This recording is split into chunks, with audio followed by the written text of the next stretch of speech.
meletus pada 1873, Teuku Umar ikut serta berjuang bersama pejuang-pejuang Aceh lainnya. Umurnya baru menginjak 19 tahun.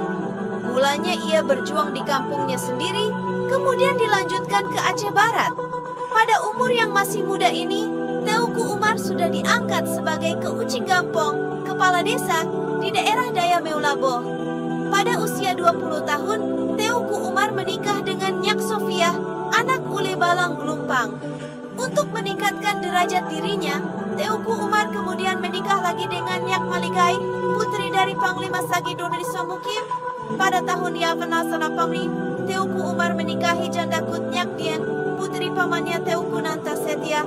Suami Kutnya Dien, yaitu Teuku Ibrahim Lamga, meninggal dunia pada Juni 1878 dalam peperangan melawan Belanda di Gletarun. Keduanya kemudian berjuang bersama melancarkan serangan terhadap pos-pos Belanda.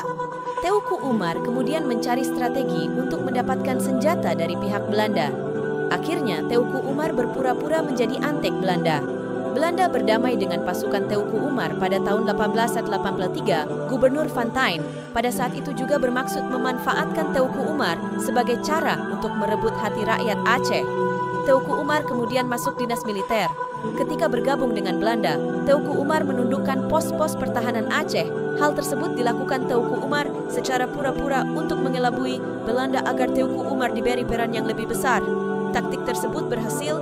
Sebagai kompensasi atas keberhasilannya itu, permintaan Teuku Umar untuk menambah 17 orang panglima dan 170 orang prajurit, termasuk seorang panglima laut, sebagai tangan kanannya, dikabulkan. Tahun 1884, kapal Inggris Nicero terdampar. Kapten dan awak kapalnya disandera oleh Raja Teunom. Raja Teunom menuntut tebusan senilai $10.000 tunai. Oleh pemerintah kolonial Belanda, Teuku Umar ditugaskan untuk membebaskan kapal tersebut karena kejadian tersebut telah mengakibatkan ketegangan antara Inggris dengan Belanda. Teuku Umar menyatakan bahwa merebut kembali kapal Nicero merupakan pekerjaan yang berat sebab tentara Raja Teunom sangat kuat sehingga Inggris sendiri tidak dapat merebutnya kembali. Namun ia sanggup merebut kembali asal diberi logistik dan senjata yang banyak sehingga dapat bertahan dalam jangka waktu yang lama. Dengan perbekalan perang yang cukup banyak, Teuku Umar berangkat dengan kapal Bengkulen ke Aceh Barat membawa 32 orang tentara Belanda dan beberapa panglimanya. Tidak lama, Belanda dikejutkan berita yang menyatakan bahwa semua tentara Belanda yang ikut dibunuh di tengah laut. Seluruh senjata dan perlengkapan perang lainnya dirampas. Sejak itu Teuku Umar kembali memihak pejuang Aceh untuk melawan Belanda. Teuku Umar juga menyarankan Raja Teunom agar tidak mengurangi tuntutannya. Teuku Umar membagikan senjata hasil rampasan kepada tentara Aceh dan memimpin kembali perlawanan rakyat. Dan Teuku Umar berhasil merebut kembali daerah Namukim dari tangan Belanda. Nanta Setia, Cut Nyak Dien, dan Teuku Umar kembali ke daerah Namukim dan tinggal di Lampisang, Aceh Besar, yang juga menjadi markas tentara Aceh. 2 tahun setelah insiden Nicero, pada 15 Juni 1888 Persumam, merapatlah ke Bandar Rigaih kapal Hock Chanton yang dinakodai pelaut Denmark bernama Kapten Hansen dengan maksud menukarkan senjata dengan lada. Hansen bermaksud menjebak Umar untuk naik ke kapalnya, menculiknya, dan membawa lari lada yang bakal dimuat ke pelabuhan Ulil Heu dan diserahkan kepada Belanda yang telah menjanjikan imbalan sebesar 25.000 untuk kepala Teuku Umar.